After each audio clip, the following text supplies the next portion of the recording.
Hello everyone, welcome to my channel Supreme Divine Power. I am Supreme Energy Sujata Adhikari, teacher of energy science and spiritual trainer. আশা করছি সবাই ভালো আছেন। আমি কিন্তু খুব ভালো আছি, দারুণ আছি, খুব ভালো আছি। তো আজকে আরেকটি নতুন টপিক নিয়ে আলোচনা করব। তার আগে আপনাদের সবাইকে মন থেকে ধন্যবাদ জানাই যারা আমার চ্যানেলটি সাবস্ক্রাইব করেছেন, আমার পাশে আছেন এবং আমার সুপ্রিম ডিভাইন পাওয়ার চ্যানেলের মেম্বার হয়ে গেছে। তাদের মন থেকে অনেক ধন্যবাদ জানাই এবং যারা লাইক করছেন, কমেন্ট করছেন, তাদেরকে অনেক ধন্যবাদ জানাই। যারা আমার চ্যানেলটি সবে সবে ভিজিট করছেন, যদি ভিডিওগুলি ভালো লাগে তাহলে অবশ্যই সাবস্ক্রাইব করবেন। তাহলে কী হবে, আমি যখন যখন ভিডিও আপলোড করব সবার আগে আপনার কাছে পৌঁছে যাবে। চ্যানেলটি সাবস্ক্রাইব করবেন, পাশে থাকা বেল আইকনে ক্লিক করবেন, অল নোটিফিকেশানটি অন করে রাখবেন। তাহলে কী হবে, আমি যখনই ভিডিও আপলোড করব আপনার কাছে নোটিফিকেশান সবার আগে পৌঁছে যাবে। আর খোঁজাখুঁজি করতে হবে না, দেখতে পাবেন যদি ভালো লাগে। ঠিক আছে? আর সবাইকে বলছি লাইক করতে তো বেশি সময় লাগে না, একটা লাইক করে দেবেন যদি ভালো লাগে, যদি ভালো লাগে। ঠিক আছে? আপনাদের কমেন্টস আমি সবসময়তেই পড়ি, কমেন্টসের অ্যান্সার দিই না, খুব ভালো লাগে কমেন্টস পড়তে। যদি দেখি যে কোনো কিছু বিষয় কেউ জানতে চেয়েছেন, সেই রিলেটেড আমি ভিডিও দিয়ে থাকি। কেন কমেন্টস করি না, এই কমেন্টসগুলো যখন আমি অ্যান্সার দিই কমেন্টসগুলো চলে যায়, আর আমি বারবার ওই কমেন্টসগুলো পড়ি। আপনারা কত ভালোবাসা দিয়ে কমেন্টসগুলো করেন, সেই জন্য কমেন্টসের অ্যান্সার আমি দিই না। যেটা মনে করি এর থেকে ভিডিও বানাতে হবে, কারণ অনেকের চাহিদা থাকে যে এই রিলেটেড ভিডিও জানতে চাই, তো তখন আমি ভিডিও বানিয়ে দিই। ঠিক আছে? প্রত্যেকটা আমার যে ইউটিউবার যে দর্শক আছেন সবাইকে সত্যি আর একবার ধন্যবাদ জানাই মন থেকে। আজকের আলোচনা ভীষণ পাওয়ারফুল হতে চলেছে। আপনারা জানেন আমার বেশিরভাগ ভিডিও বাস্তবকে তুলে ধরে আমি কথা বলি, কারণ আমি একজন councillor, twin flame councillor, past life regression করাই, এরকম এনার্জি সায়েন্সে বহু কিছু করাই। এছাড়া স্পিরিচুয়ালিটি মেন কোর্স আমার। স্পিরিচুয়ালিটিতে কেন আসবেন, কী জন্যে আসবেন, যারা আমার ভিডিওগুলি দেখছেন অবশ্যই বুঝতে পারবেন। তো আজকের যে আলোচনা সেটা হলো আমাদের লাইফে এই যে আমরা পৃথিবীতে এসেছি, আমাদের মাত্র দুটো কাজ করতে হবে। এই দুটো কাজ যদি আপনি করেন, আপনার ইউনিভার্স বলেছে আপনার ছুটি। ছুটি মানে মৃত্যু নয়, মৃত্যু তো আমাদের সকলের আসবে, আজ না হয় কাল, কারোর কখন আসবে আমরা কেউ জানি না। কিন্তু যতক্ষণ আমরা আছি আমাদের মাত্রই দুটো কাজ করলেই পরমাত্মা ভীষণ খুশি। জানতে চান তো সেই দুটো কাজ কি? ভীষণ ভাইটাল কাজ, আর যেগুলো আমরা একদম করি না, বাকি অনেক কাজ করছি। এই যে দুটো কাজ আমাদের পরমাত্মা বলেছে দুটো কাজ করতে হবে, সেই দুটো কাজ আমরা কিন্তু করি না, বাকি সব কাজ করি। কি কি কাজ করি বলছি। যেরকম পিএমপিসি কম বেশি অনেকেই করেন। এছাড়া নিজের কেরিয়ার তো করতেই হবে, কেরিয়ারে পুরোটা সময় দিচ্ছি, সব কিছু করছি, খাওয়া দাওয়া, গান বাজনা, হাসি মজা, মুভি দেখা, ভিডিও দেখা, আত্মীয় স্বজনের বাড়ি যাওয়া, সব কিছু যেগুলো আমাদের করতে হবে সেগুলো তো আমাদের করতেই হচ্ছে, করছি। ভীষণ সুন্দর হাওয়া দিচ্ছে, এত গরম পড়েছে, আমি জানালাটা খুলে রেখেছি, পর্দাটা উড়ে এলো। তো যাই হোক, যেটা বলছিলাম, তো আমাদের লাইফে মেন দুটো কাজ আমরা খুব একটা করি না, তবে অনেকে করেন, খুব কম মানুষরাই করেন। যারা করেন তারা জিতে গেছেন, কিন্তু যারা এখনও করেননি তারা শুরু করে দিন। আমরা যখন পৃথিবীতে আসি, যখন মাতৃগর্ভ থেকে ভূমিষ্ঠ হই, মাতৃগর্ভটা ছেড়ে দিন, কারণ ওখানে আমরা একদম পিওর থাকে, বর্ণ হবার সময় তো আমরা পিওরিটি থাকে। কিছুদিন পরে যখন আমরা নিজে নিজে সব কিছু করতে শিখি, নিজে ভাবতে শিখি, নিজে কথা বলতে শিখি, নিজের বুদ্ধিটা অ্যাপ্লাই করতে শিখি, যখন বাবা মাকে বলি তোমরা বেশি বুঝো না, আমি বেশি বুঝি, একটা সময় যখন এরকম আসে, নিজের সিদ্ধান্ত নিতে শিখে যাই যখন, ঠিক তখন থেকেই আমাদের এই দুটো ডিউটি আমাদের করতে হয়। কারণ যখন আমরা ছোট থাকি তখন মার কথা, বাবার কথা, যারা আমাদের আরও ফ্যামিলি মেম্বার যারা আমাদের ভালো চান তাদের কথাবার্তা আমরা মেনে চলি, আমাদের টিচারদের কথা মেনে চলি, আমি বড়দের কথা মেনে চলি, তখন বেশ সুন্দর থাকে আমাদের লাইফটা, তাই না? যখন নিজে নিজে আমরা ডিসিশান নিতে শিখে যাই, বুঝতে পারছেন, যখন নিজে নিজে ডিসিশন নিতে শিখে যাই তখনই আসে প্রবলেম। আর পরমাত্মা সবসময় বলছে দুটো কাজ যদি আমরা করে নিই তাহলে কিন্তু আমাদের লাইফটা অনেক better and better and better and better better হবে। তো কী সেই কাজ? আমরা যখন পৃথিবীতে আসি তখন আমরা আমাদের কার্মিক ফাইলস নিয়ে আসি, যে কর্ম আমরা করেছি আগের পাস্টে, ভালো হতে পারে খারাপও হতে পারে। কেউ শুধু ভালো করতে পারে না, আবার কেউ শুধু খারাপ করতেও পারে না। তবে হ্যাঁ, কিছু কিছু মানুষ আছে যারা বেশি খারাপ করে, ভালোটা একটু কম করে। আবার কোনো কোনো মানুষ আছে ভালোটা অনেক করে, খারাপ অনেক কম করে, হয়তো নিজের অজান্তে। সেটা ডাজেন্ট ম্যাটার। তবে যেটা হচ্ছে যে আমরা পাস্ট লাইফের কতগুলো আমাদের পাস্ট লাইফ আছে আমরা তো জানি না, কতবার আমরা বডি ধারণ করেছি। হ্যাঁ, সেই পাস্ট লাইফ থেকে আমরা বেশ কিছু কার্মিক ফাইলস নিয়ে আসি এই লাইফে, এই প্রেজেন্ট লাইফে। সেই জন্য অনেক মানুষের এই প্রেজেন্ট লাইফ ভীষণ প্রবলেম, তাই না? আপস অ্যান্ড ডাউন এইভাবে চলছে। কাঁদে, নিজের লোকেরাই দুঃখ দেয়, মা বাবা অনেক সময় খুব কষ্ট দেয়, হাজব্যান্ড কষ্ট দেয়, ওয়াইফ কষ্ট দেয়, বন্ডিং থাকে না, সন্তানরা কষ্ট দেয়, অনেক কিছু থাকে মানুষের লাইফে। এই প্রেজেন্ট লাইফে অনেক কিছু থাকে। তো আমরা কি করি? ব্লেম করি কি? যেরকম মা বাবাকে ব্লেম করি যে সবার মা বাবা এত সুন্দর, আমার মা বাবা কেন এরকম। অনেক মানুষের অনেক রকম কষ্ট। কারণ আমি পাস্ট লাইফ করাই বা আমি একজন কাউন্সিলর, অনেক মানুষের সঙ্গে আমার পরিচয় হয়, অনেক মানুষের কথা আমাকে শুনতে হয়। তো অনেক রকম অভিজ্ঞতা আমার আছে, অনেক মানুষের অনেক রকম কষ্ট। তো তারা যখন ভাবে যে আমার সঙ্গে বেছে বেছে কেন এরকম হলো, যখন আমরা ব্লেম করি, হাজব্যান্ডকে কখনো ব্লেম করছি, কখনো সন্তানদের ব্লেম করছি, কখনো ওয়াইফকে ব্লেম করছি, কখনো বন্ধুদের ব্লেম করছি, যে কষ্ট দিচ্ছে, যার মাধ্যমে আমাদের কাছে কষ্ট আসছে, আমরা কিন্তু তাকে ব্লেম করছি কীভাবে? যে তোমার জন্যই এটা হলো। এই যে আঙুল আমরা যখন দেখাচ্ছি, দেখুন একটা আঙুল আমরা যাকে দেখাচ্ছি তাকে, আর দেখুন 4টে আঙুল আমার দিকে আছে। এই 4টে আঙুল কিন্তু আমার দিকে আছে, তার মানে আমার নিজের দোষ আমাদের ভুলে যাই আমরা, তাই না? সেই জন্য বলা হচ্ছে কাউকে আঙুল দেখাবার আগে নিজের দিকটাকে দেখো। আমরা ভুলটা এখানেই করি। তাহলে পরমাত্মা কোন দুটো কাজ করতে বলেছে? আমাদের বাঁ হাত আর ডান হাত, এই দুটো হচ্ছে আমাদের সামনে। যখন আমরা দাঁড়িয়ে থাকি তখন আমাদের দুটো হাত দেওয়া হচ্ছে, আমরা বাঁ দিক ডান দিক। আপনাদের মিরর এফেক্ট হতে পারে, এটা কিন্তু আমার বাঁ হাত আর এটা ডান হাত, কারণ মিরর এফেক্টের জন্য আপনারা এটাকে ডান হাত ভাবতেই পারেন। অ্যাকচুয়ালি এটা আমার বাঁ হাত, এটা ডান হাত। তো বাঁ হাতে থাকে পাস্ট লাইফ, পাস্ট, আর রাইট হ্যান্ডে থাকে ফিউচার। মিডিলটা কি হচ্ছে? Present life. ঠিক আছে? তাহলে এই যে আমি বাঁ হাতে করে ফাইলসগুলো নিয়ে এসেছি পাস্ট লাইফ কর্মের জন্য, আমার হাতে যে ফাইলগুলো আছে কর্ম, ব্যাড গুড, গুডটার কথা ছেড়ে দিলাম, গুডটা তো আমরা ভালো, সবসময় যখন পাই আমরা ভালো কিছু রেজাল্ট, তখন আমরা কী করি? ভীষণ খুশি হই, হয়তো তাহলে তখন মনে হয় কি আমরা কিছু ভালো কাজ করেছিলাম, তাই আজকে এত খুশি পাচ্ছি। কিন্তু ব্যাড কর্মা যখন আসে তখন কষ্ট হয় যে কেন আমার সঙ্গে এরকম হচ্ছে। তখন আমরা কী করি? ব্লেম করি কাউকে, যে ও কেন আমাকে কষ্ট দেবে, ও আমার সঙ্গে কেন এরকম করছে, আমি তো ওর সঙ্গে ভালো ব্যবহার করি, তাহলে ও কেন এরকম করছে, তাই না? আমরা ব্লেম করি। তো পরমাত্মা বলছে ব্লেম তুমি যত করবে তত তুমি কর্মের মধ্যে আরও বেশি করে আষ্টে পৃষ্ঠে জড়িয়ে যাবে। তো ব্লেম কাউকে করা যাবে না। সেই জন্যে যদি আমরা ব্লেম না করি তাহলে কী হবে? আর আমরা ডান দিকটা কী করবো? এই দুটো কাজ ফিউচার ক্রিয়েট করবো। তার মানে পরমাত্মা বলছেন যে ভালো করে কনসেপ্টটা বুঝে নিন, আপনাদের লাইফ অনেক সুন্দর হয়ে যাবে যদি করতে পারেন। তাহলে আমরা কি করছি?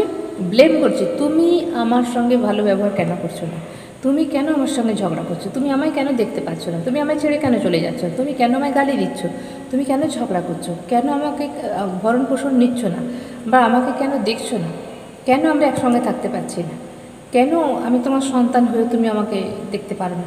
বিভিন্ন রকম ব্লেম করি। তো পরমাত্মা হচ্ছে ব্লেম করো না, ওই লাইফটা তুমি চুজ করেছো, ওই কার্মিক ফাইলটা তুমি নিয়ে এসেছো, তুমি ওরকম মাতৃগর্ভ চুজ করেছো। অনেকের বিশ্বাস হবে না, আমার ভিডিওটা যারা দেখবেন হয়তো অনেকে বিশ্বাস করতে পারবে না যে আমি কোথা থেকে নিয়ে এলাম। আমাদের কর্ম, আমাদের যে কর্ম আমরা করে থাকি ব্যাড আর গুড দুটোই কিন্তু আমাদের সঙ্গে আসে। এবং সেই কর্ম ক্লিন করতে সেই জন্যই এই পৃথিবীতে পরমাত্মা আমাদের পাঠিয়েছে যে যাও, এটা হচ্ছে একটা রিপ কেজ, এই পৃথিবীটা হচ্ছে একটা রিপ কেজ, এর মধ্যে পাঠানো হলো যে তোমার এই কর্মগুলো এই জন্মে ক্লিন করে আসো। তো যে কটা ফাইলস আমি বাঁহাতে এনেছি সেইগুলোই কি শুধুমাত্র এটুকুই আমাদের কর্ম? না, আরও আছে। কারণ যদি সব ফাইলস আমরা নিয়ে আসি তাহলে সময় নেই, আয়ু অত নয়, ঠিক আছে? হার্ডলি কত আয়ু এখনকার মানুষের, হার্ডলি কত দিনের আয়ু? মানুষ তো বেশিরভাগ কেউ 70, 80, 90, 100 বছর যাওয়া ভীষণ মুশকিল। তো সেই ওয়াইজ এবার যখন ছোট থাকবে, ছোট থেকে ধরুন 15-20 বছর বাদ দিয়ে দিতে হবে, কারণ তার আগে 15 বছর 20 বছরের আগে তার লাইফটা সেইভাবে সেটেল হয় না, তার ডিসিশান ঠিকভাবে ম্যাচিউর হয় না। তাই যদি আমরা 20 বছর থেকে 80 বছর পর্যন্ত ধরি তাহলে 60টা বছর পাওয়া যাচ্ছে। 60 বছরের মধ্যে যা কিছু আমাদের সোচ, আমাদের ভাবনা চিন্তা, নিজের ডিসিশান, নিজের কর্ম, কারোর সঙ্গে ঝগড়া করা, কারোর সঙ্গে নেগেটিভ এনার্জি দেওয়া, কারোর সঙ্গে পজিটিভ এনার্জি দেওয়া, যা কিছু আমরা ডিসিশান এইটুকু সময় আমরা নিতে পারি। এই সময় আমাদের নিজের মতামত আমরা করে কাজ করতে পারি, যে এই কাজটা আমি করবো, নিজের ডিসিশান নিজে নিতে পারি, তাই তো? ঠিক সিমিলারলি আমাদের যে পাস্ট লাইফ আমরা নিয়ে এসেছি, সব পাস্ট লাইফের কর্মা ফাইলস আমরা নিয়ে আসিনি অ্যাকচুয়ালি, কিছু এখনও আছে। যেটুকু দরকার, যেটুকু এজ নিয়ে আমরা এসেছি সেইটুকু ফাইল শুধু আমরা নিয়ে এসেছি, মনে রাখতে হবে। তাহলে আমরা কি করব? এই কর্মগুলোকে ক্লিন করব। এর সঙ্গে ব্যাডও আছে, গুডও আছে, কিন্তু তো গুডগুলো তো আমরা পেয়েই যাচ্ছি। তার জন্য কি হতো? পরমাত্মাকে শুধু ধন্যবাদ দেওয়া, যে আমার লাইফটা এত সুন্দর করে দেওয়ার জন্য ধন্যবাদ। কিন্তু ব্যাড যখন আসছে তো আমরা কী করছি? ব্লেম করছি। পরমাত্মা বলছে ব্লেম করো না, এটা শুধুমাত্র তোমাকে যে কষ্টটা দিচ্ছে, একজন দরকার আছে, একটা পার্সনের দরকার আছে যে তোমাকে ওটা ভোগ করাবে, ওটা ফিল করাবে। যেরকম একটা মানুষ যখন আমাদের আছে লাইফ পার্টনার, সে কী করে? ভালোবাসা ফিল করে। একটা মানুষ যদি সামনে না আসে তো সেটা ফিল করাতে পারবে না। দুঃখ কেউ দেবে, ভালোবাসা কেউ দেবে, তবে না ফিল করা যাবে। ঠিক সেরকম মাধ্যম, একটা মানুষ আমাদের মাধ্যম আসে এবং সেটাও আগের থেকে ঠিক করা থাকে, আমাদের জন্মের আগে থেকেই ওটা ঠিক করা থাকে। তো সেই মানুষটাই আমাদের কাছে আসবে যে কোনো রূপে, মা বাবার রূপে হতে পারে, ভাই বোন রূপে হতে পারে, হাজব্যান্ড ওয়াইফ রূপে হতে পারে, বোন রূপে হতে পারে, যা হিসাবে হতে পারে, ভাই ভাই হতে পারে, যে কোনো আমাদের রিলেশনশিপ হিসেবে আসতে পারে। তো তারা আমাদের সেই দুঃখটা যখন দেবে তখন আমরা কি করি? ব্লেম করি। এই ব্লেম করাটা পরমাত্মা বলছে বন্ধ করো, বন্ধ করতে হবে ব্লেম করাটা। ব্লেম করা যখনই বন্ধ করবেন নিজের কর্ম হিসেবে, কারণ কেউ কাউকে এমনি দুঃখ দিতে পারে না, কষ্ট দিতে পারে না। তাহলে পৃথিবীতে এত মানুষ আছে, আপনার কলোনিতে এত মানুষ আছে, আপনার পরিবারে এত মানুষ আছে, সবাই আপনাকে দুঃখ দিচ্ছে। পার্টিকুলার একজন থেকে দুজন হয়তো বেছে বেছে আপনাকে বিশেষভাবে কষ্ট দিচ্ছে, যেই কষ্ট আপনি সহ্য করতে পারছেন না, এখানে লাগছে, হার্ট পেন যাকে বলা হয়। তাহলে কেন বেছে বেছেই দুজন মানুষ? বেছে বেছে কেন একজন মানুষ? বেছে বেছে কেন ওই মানুষটাই হবে, আর নয় কেন? তাহলে বুঝতে পারছেন, কোনো মানুষ আমাদের লাইফে আসে শুধুমাত্র আমাদের কষ্ট দিতে, আবার ভালোবাসা দিতে, একটা পজিটিভ একটা নেগেটিভ। তাহলে পরমাত্মা কী বলছে? যে কষ্ট তোমার লাইফে যে দিচ্ছে তাকে ধন্যবাদ দাও। কী ভাবছেন আমি ভুলভাল বলছি, তাই তো? ভালো করে শুনুন, তাকে ধন্যবাদ দিন। কেন বলুন তো? আপনি কখনো তাকে ওই কোনো লাইফে কষ্ট দিয়ে এসেছিলেন, আপনার যে জিনিসটা ওনার কাছে আছে সে আপনাকে রিটার্ন করছে, বুঝতে পারছেন? আপনার এই জিনিসটা আপনি কখনো কোনো লাইফে ওনাকে দিয়ে এসেছিলেন, ওনার কাছে ছিল, উনি কষ্ট পেয়েছিলেন, সেটা আপনাকে রিটার্ন করছে। তাহলে কী করতে হবে? তাকে ধন্যবাদ করতে হবে। কষ্ট তো বহুত হবে, কারণ আমি জানি কতটা কষ্ট হয়, সেটা আমাকে বলতে হবে না। আমি যে বললাম বহু মানুষের অভিজ্ঞতা আজকে, হ্যাঁ, এছাড়া আমার নিজেরও অনেক অভিজ্ঞতা আছে, সেই জায়গা থেকেই বলছি। তো সেই জায়গায় মানুষ কী করে? কান্নাকাটি করে, অভিশাপ দেয় এবং তার অমঙ্গল কামনা করে। যত এগুলো করবেন তত আপনার লাইফে কিন্তু ভরে ভরে আরও ওই কার্মিক অ্যাকাউন্টে আরও জড়িয়ে পড়বেন। ধরুন আমি বুঝিয়ে দিচ্ছি, একজন লাইফ পার্টনার আপনার লাইফে এলো, বেশ সম্পর্কটা খুব সুন্দর হলো, ধীরে ধীরে সুন্দর বন্ডিংও ভালো হলো। কিছুদিন পরে দেখা যাচ্ছে একদম আর দুজনকে সহ্য করতে পারছেন না, কোথাও কিছু নেই, হয়তো লাভ ম্যারেজ, বিয়ের জন্যে কতই না আগ্রহী ছিলেন যে কবে বিয়ে হবে, আমরা সুন্দরভাবে সংসার করব, সব কিছু ঠিকঠাক, বিয়ে তো হলো, খুব শান্তি, বেশ কিছুদিন গেল। তারপরে কেন এরকম হলো? মাঝখানে থার্ড পার্টি এসে গেল, দুজন দুজনের দুদিকে মুখ, কেউ কাউকে দেখতে পারে না, সামনে এলেই ক্যাচার ম্যাচার ঝগড়াঝাটি অশান্তি। কেন হচ্ছে এটা? মাঝখানে থার্ড পার্সন একজন এসে গেছে, এর সাইড থেকেও হতে পারে, এর সাইড থেকেও হতে পারে। তাহলে কেন হলো এটা? তখন আমরা কি করি? ব্লেম করি, কষ্ট দিই, যাচ্ছে তাই করি। তাহলে কি করব? আমাদের কাজ হলো, এই মানুষটা যদি কষ্ট পায়, এর দ্বারায় কষ্ট পাচ্ছে, ঠিক আছে, এর কি করা উচিত? রিসিভিং মুডে থাকা উচিত। যেটা বলছি ভালোভাবে শুনুন, আপনাদের লাইফ ভালো করার জন্য বলছি। রিসিভিং মুডে, যে আমার কর্ম আমি ফেরত পাচ্ছি। আর নিজেকে বলবেন, হয়তো কখনো আমি কোনো জন্মে ওকে এইভাবে কষ্টটা দিয়েছিলাম, তখন ও ফিল করেছিল, এই যে যাতনাটা, কষ্টটা ফিল করেছিল। কারণ পরমাত্মা কী করে, যে দেখ কেমন লাগে ওই কষ্ট ও পেয়েছিল, তুই এবারে দেখ কীরকম লাগে। যতক্ষণ না ফিল করবে ততক্ষণ বুঝতে পারবে না যে কত কষ্ট আমি দিয়েছিলাম ওকে। তখন রিসিভিং মুডে থাকতে হয়, পরমাত্মাকে বলতে হয়, হে পরমাত্মা, আমার আজকে যে সময় চলছে, যা আমি কষ্ট পাচ্ছি, এটা আমার নিজেরই কখনো তৈরি ছিল, কখনো আমি ওকে দিয়েছিলাম, যে কোনো রূপে তার লাইফে ছিলাম, আমি আজকে সেই কষ্ট পাচ্ছি। আমি বুঝতে পারছি ওই মানুষটা সেদিন এই কষ্টটাই পেয়েছিল আমার দ্বারা। তাহলে আমার নিজের কর্ম আমার কাছে রিটার্ন আসছে, আমি অ্যাকসেপ্টেন্স মুডে নিচ্ছি, আমি স্বীকার করে নিলাম আমার কর্মকে। ধন্যবাদ পরমাত্মা, এবং যেই মানুষটা দিচ্ছে তাকে ধন্যবাদ দিন যে আমার কর্ম আমাকে রিটার্ন করে দেওয়ার জন্য। জাস্ট এটুকু। সহ্য হবে না, কারণ অতটা কষ্ট নেওয়া সম্ভব নয়। পরমাত্মাকে কি বলে, হে পরমাত্মা, আমাকে সেই শক্তিটুকু দাও যাতে আমি সহ্য করতে পারি। ট্রাস্ট মি, যখন টাইম পিরিয়ড চলবে কার্মিক সাইকেলে, যদি এইভাবে আপনারা সহ্য করে নিতে পারেন, ব্লেম করা বন্ধ করতে পারেন, তাহলে এর কাছে যে আপনাকে কার্মিক অ্যাকাউন্টে বন্ডিং ছিল, যেই জন্য এই পৃথিবীতে এসেছিলেন কার্মিক অ্যাকাউন্টে বন্ড, সেই বন্ড ধীরে ধীরে ধীরে ধীরে খুলে যাবে, মুক্ত আত্মা হয়ে যাবেন। কারণ কেউ কারোর নয়, এ তো বডি রিলেটেড জানাশোনা। এ হাজব্যান্ড, এ ওয়াইফ, এ বোন, এ দাদা, এ মা, এ বাবা, এ তো বডি রিলেটেড। বডিটাকে এরকমভাবে ছাড়িয়ে ফেললে ভেতরে যে সোলটা আছে তাকে চিনতে পারবেন? সোলকে কাউকে চেনে না, শুধু বডি রিলেটেড, যে এটা আমার ওয়াইফ, এটা আমার হাজব্যান্ড, এটা আমার মা, এটা আমার বাবা, এটা আমার সন্তান, এইভাবে বডি রিলেটেড চেনা। আর সেই কর্ম ক্লিন করতে বডি নিয়ে জন্ম নিতে হয়, কারণ সোল পারে না। সোলের চাই একটা বডি, সেই বডিতে এসে তবেই এই কর্ম ক্লিন করা যায়।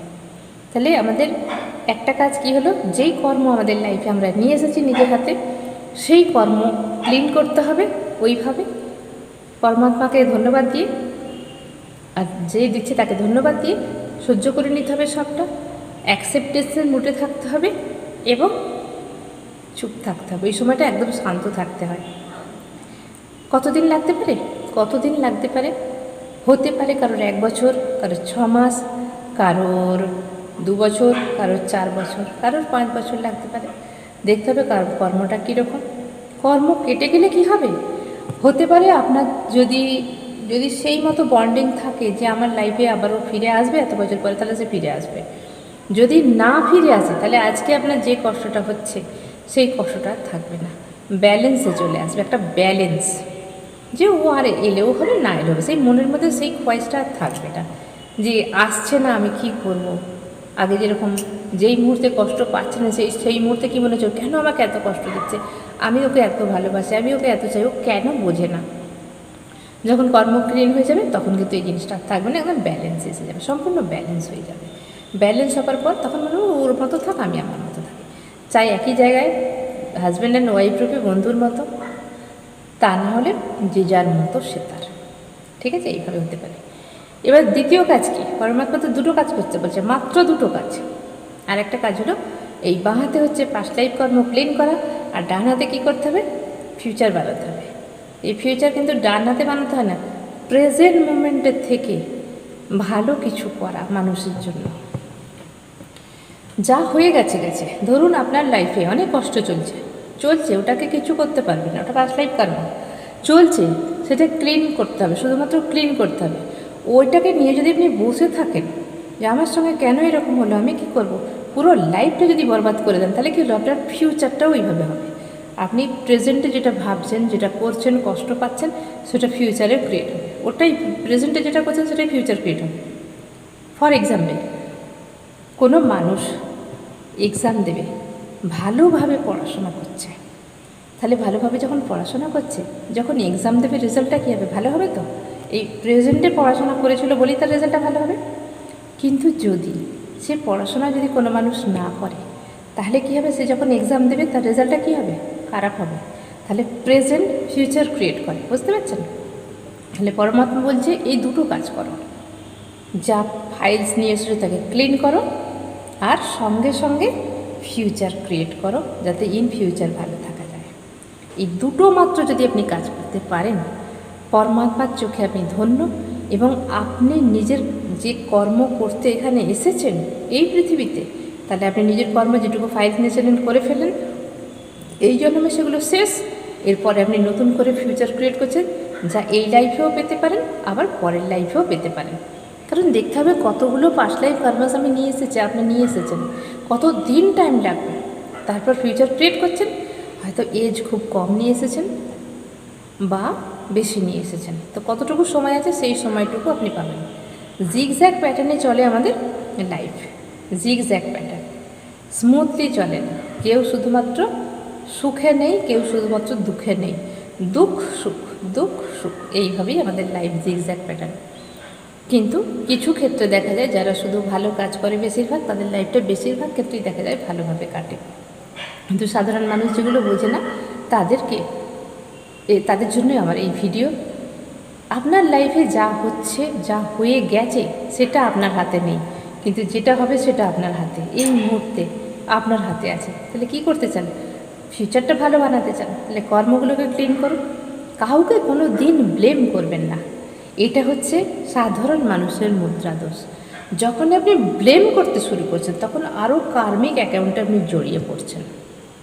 জানি না কতটা আপনারা আমার কথাটা বুঝতে পারছেন বা নিতে অ্যাকসেপ্ট করতে পারছেন। এটাই ধ্রুব সত্যি। কারণ যে কর্ম আমরা নিয়ে এসেছি, ব্যাড কর্মা বিশেষ করে আমাদের কষ্ট দেয়, গুড কর্মা আমরা ফিল করি না, ওই আনন্দ হচ্ছে, ভালো লাগছে, হ্যাঁ খুব ভালো। কিন্তু যখন আমাদের মর্মাহত কষ্ট লাইফে আসে, আমাদের বুঝিয়ে দেয় যে কতটা কষ্ট আমরা পেলাম, সেই জায়গাতে আপনাদের বলবো কর্মকে ক্লিন করুন, ক্লিন করুন, ক্লিন করুন। যা হয়ে গেছে ওকে, আমি যেটা করে এসেছি আমি সেটা পাচ্ছি, আমি সহ্য করে নেব।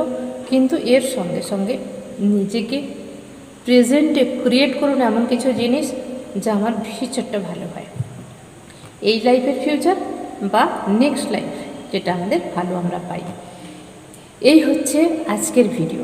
আশা করছি আপনারা বুঝতে পেরেছেন। তাহলে আজকের ভিডিও এখানেই শেষ করলাম। সবাই ভালো থাকবেন, দারুণ থাকবেন, আনন্দ থাকবেন। আচ্ছা, আরেকটা কথা, যারা স্পিরিচুয়ালিটিতে শিখতে চাইছেন, আগ্রহী, বা যারা চাইছেন যে কর্ম কিভাবে ক্লিন করতে হয় জানেন না, আমি আমার ট্রেনিংয়ের মাধ্যমে শিখিয়ে থাকি।